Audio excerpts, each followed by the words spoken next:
मनोज जरांगे पाटील हे मराठा समाजाला ओबीसीतून आरक्षण मिळावं यासाठी आंतरवली सराटी येथे आमरण उपोषणाला बसलेले आहेत। दरम्यान आज त्यांच्या उपोषणाचा 5वा दिवस आहे। आरक्षणाचा तिढा सुटावा यासाठी बार्शीचे आमदार राजाभाऊ राऊत यांनी काल रात्री उशिरा जरांगेंची भेट घेतली।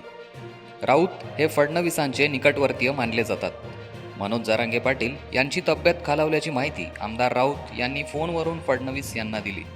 उपमुख्यमंत्री देवेंद्र फडणवीस यांनी विनंती केल्यानंतर जरांगे पाटील यांनी उपचार घेण्यास सुरुवात केली।